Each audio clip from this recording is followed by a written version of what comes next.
नमस्कार मित्रांनो, आपल्या सर्वांचं पुन्हा एकदा MH TV चॅनलवरती स्वागत आहे। तरी आपण चॅनलवरती नवीन असाल तर चॅनलला सबस्क्राइब करा आणि बेल आयकॉन प्रेस करायला विसरू नका। लोकसभा निवडणुकीत नाशिकमध्ये महाविकास आघाडीला चांगलं यश मिळालं। तर नाशिकमध्ये महाविकास आघाडीच्या उमेदवाराने महायुतीच्या उमेदवाराला धूळ चारली। लोकसभेतील चांगल्या यशानंतर महाविकास आघाडीचा आत्मविश्वास दुणावला आहे। तर नाशिक शहरात 3 विधानसभा मतदारसंघात, यापैकी नाशिक पश्चिम विधानसभा मतदारसंघात आणि महाविकास आघाडी महायुती उमेदवारासाठी इच्छुकांमध्ये रस्सीखेच सुरू झाली।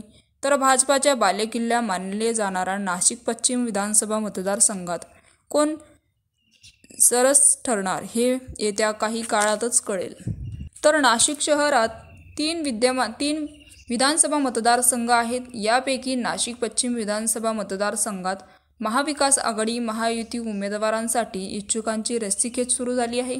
तर भाजपाचा बालेकिल्ला मानले जाणारा नाशिक पश्चिम विधानसभा मतदारसंघात कोण सरस ठरणार हे येत्या काळात स्पष्ट होणार। तर महाविकास आघाडीत ठाकरे गटाने नाशिक पश्चिम विधानसभा मतदारसंघावर दावा केला आहे। या मतदारसंघातून उमेदवारांसाठी सुधाकर बडगुजर इच्छुक आहेत। तर या मतदारसंघातून बडगुजर हे निवडणूक लढतील असा दावा सुद्धा ठाकरे गटाने केला। तर मतदारसंघावर ठाकरे गटाने दावा केल्याने काँग्रेस आणि शरद पवार गटामध्ये नाराजगी व्यक्त आहे।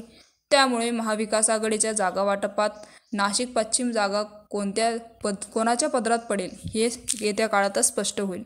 तर मित्रांनो, याविषयी आपलं काय मत आहे आम्हाला कमेंट बॉक्सच्या माध्यमातून नक्कीच कळवा आणि चॅनलला अजूनही सबस्क्राइब केलं नसेल तर चॅनलला सबस्क्राइब करा, बेल आयकॉन प्रेस करा, जेणेकरून असेच नवनवीन व्हिडिओ आणि राजकीय घडामोडी सर्वप्रथम तुम्हाला या चॅनलवरती बघायला मिळतील। तूर्तास धन्यवाद। जय महाराष्ट्र।